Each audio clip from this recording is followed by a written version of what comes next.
Hello दोस्तों, मैं स्वागत करता हूँ अपने यूट्यूब चैनल टेक्निकल स्टडी 123 में। मेरा नाम अनस द्विवेदी है। तो मैं आज का वीडियो कल के वीडियो से आगे की ओर स्टार्ट करता हूँ।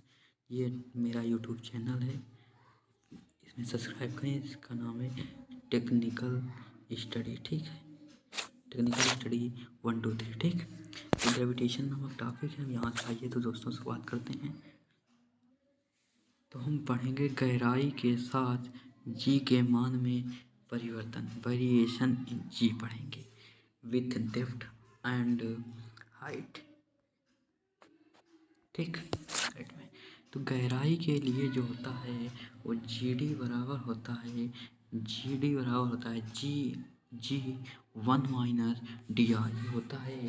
जी डी बराबर जी 1 - डी आर होता है, ठीक।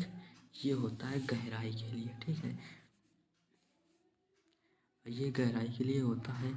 अब यहाँ से हम अब गहराई के लिए ये होता है गहराई के लिए, ठीक है। अब हम ऊंचाई की बात जब करेंगे तो ऊंचाई के लिए क्या होगा, जी एच बराबर होता है जी 1 - 2h/r। यहाँ से ले लेंगे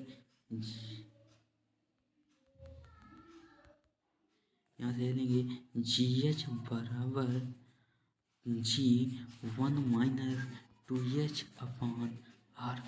तो यहाँ से हम लोग एक क्वेश्चन बना लेते हैं। तो क्वेश्चन क्या होता है, यदि पृथ्वी के सेंटर पर पृथ्वी के सेंटर पर भार कितना होगा, तो W बराबर 0 होगा, क्योंकि वहाँ पे जो उसकी त्रिज्या है वहाँ पे जी का मान 0 होता है। इसलिए पृथ्वी के केंद्र पर जी का मान 0, अर्थात भार भी 0 होगा। तो हम बात करते हैं पृथ्वी के घूर्णन के कारण जी के मान में परिवर्तन, variation in G due to rotation of earth. ये कैसे होता है, पृथ्वी की अपने अक्ष पर घूर्णन गति के कारण उसकी सतह पर रखी सभी वस्तुएं वृत्ताकार मार्गों पर घूमती हैं, अतः अपकेंद्र बल का अनुभव करती हैं, जिसके कारण वस्तु के भार में कमी का आभास होता है। तो इसका जो फार्मूला होता है जी डैश बराबर होता है जी 1 - ओमेगा स्क्वायर और कॉस स्क्वायर लैम्डा होता है, ठीक है। ये होता है, ये लिखा है। ये जी डैश बराबर जी 1 ओमेगा स्क्वायर और कॉस स्क्वायर लैम्डा होता है। अब हम लैम्डा बराबर 0 की बात करेंगे। तो लैम्डा बराबर 0 कहाँ होंगे, हम मान लेते हैं ये पृथ्वी है। ऐसी पृथ्वी होती है, ये अपने अक्ष के विपरीत रोटेट करती है, ठीक है। जब ये अपने अक्ष पर रोटेट करती है तो हम भूमध्य रेखा पर जो लैम्डा होगा वो 0 हो जाएगा, लैम्डा बराबर। तो जी डैश बराबर जी ओमेगा स्क्वायर और कॉस स्क्वायर 0। कॉस 0 का मान जो होता है वो होता है 1, ठीक है। कॉस 0 का मान जो होता है वो होता है 1। जो कॉस 0 का मान होता है वो होता है 1, ठीक। जो cos 0 का मान होता है वो होता है 1। तो जी डैश बराबर होता है जी ओमेगा स्क्वायर cos 0 का मान होता है 1, तो हो जाएगा, निकलेगा जी डैश बराबर जी ओमेगा स्क्वायर आर। ये निकलेगा, अर्थात यहाँ से भूमध्य रेखा में जो कमी का आभास होता है वो निकलता है। जी डैश में से इतना घटा देंगे, ये ओमेगा स्क्वायर आर मैक्सिमम कमी होता है, अर्थात इक्वेटर पर जो होती है वो मैक्सिमम कमी होती है, ठीक है। इक्वेटर पर जो कमी होती है वो मैक्सिमम होती है, अर्थात इक्वेटर पर जो कमी होती है जी ई जो होता है वो मैक्सिमम होता है, ठीक। अब हम यहाँ लिखते हैं पोल पर। जी पोल पर थीटा क्या हो जाएगा, लैम्डा हो जाएगा 90। तो यहाँ पर जब लैम्डा हो जाएगा जी डैश बराबर जी ओमेगा स्क्वायर और कॉस स्क्वायर 90 हो जाएगा। अब यहाँ पे कॉस स्क्वायर 90 जो होता है जी डैश बराबर जी हो जाएगा, अर्थात यहाँ पोल पे जो होती है वो नो चेंज होता है, ठीक है। पोल पे एक भी कमी नहीं होती, नो चेंज।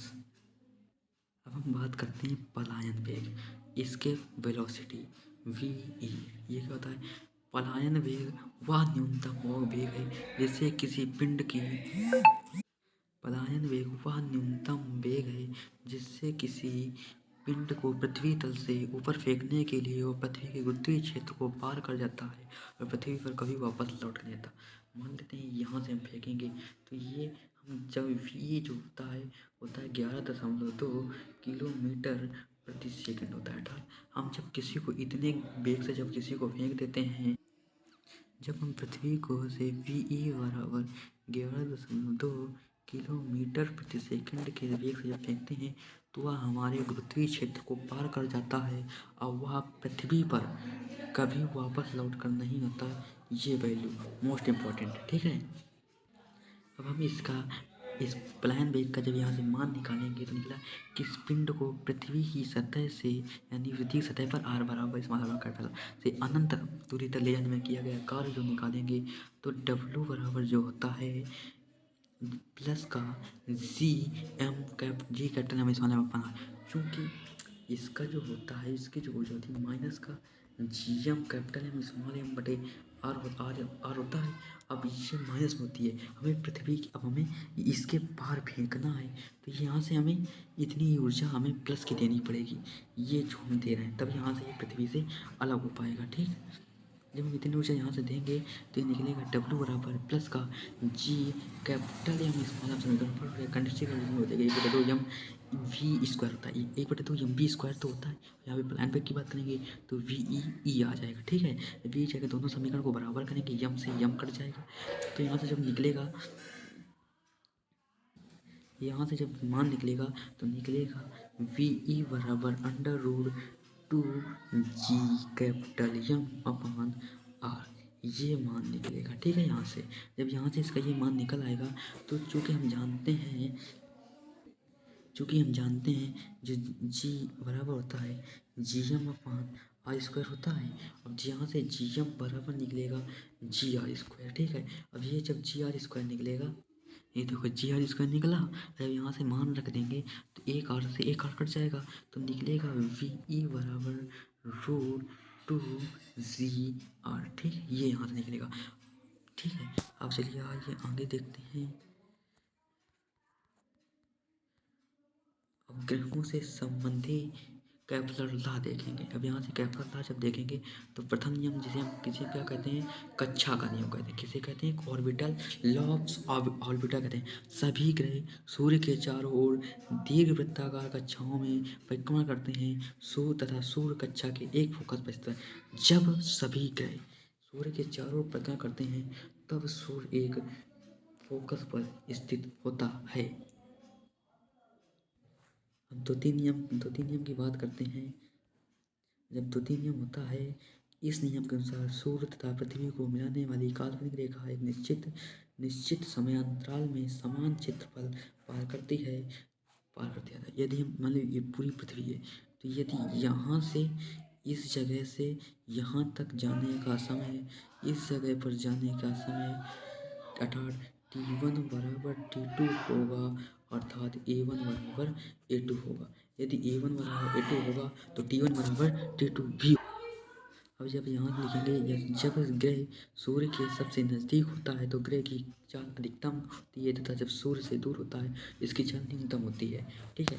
हम इस यहाँ से देख लेते हैं, ठीक है। जैसे ये बनेगा, ये है यहाँ से, तो यहाँ से दूरी बराबर हो जाएगी, अर्थात जब यहाँ से है तो इसमें जो होगा वेग ज़्यादा होगा, ये जो होगा वेग मैक्सिमम होगा और यहाँ से दूरी यहाँ पे भी मैक्सिमम हो जाएगा, ठीक है। ग्रहों की गति में ग्रहों का कोणीय वेग संरक्षित रहता है। कोणीय वेग जो होता है L बराबर एम वी आर, ये हमेशा कंजर्व्ड रहता है, ठीक है। ग्रहों की गति में कोणीय संवेग एंगुलर मोमेंटम इज कंजर्व्ड होता है, ठीक। अब ये आ जाते हैं तृतीय नियम। अब हम तृतीय नियम बात करें जिसे हम पिकमल का आकार करते हैं, लॉ ऑफ पीरियड्स, ठीक है। जब इसे हम लॉ ऑफ पीरियड्स कहते हैं, किसी ग्रह का सूर्य के परिक्रमण काल, अर्थात परिक्रमण क्या होता है, एक पूरा चक्कर, ये पूरा चक्कर परिक्रमण काल होता है, ठीक है। ये परिक्रमण चक्कर का वर्ग उसकी दीर्घ वृत्ताकार कक्षाओं के अर्ध दीर्घअक्ष की तिथि घात के अनुपाती होता था। टी स्क्वायर अनुपाती होता है आर क्यूब के। ये है जहाँ पे ये पृथ्वी का एक चक्कर पूर्ण करने में लगा समय, ये पृथ्वी की अक्ष की दीर्घअक्ष की त्रिज्या, ठीक है, होता है।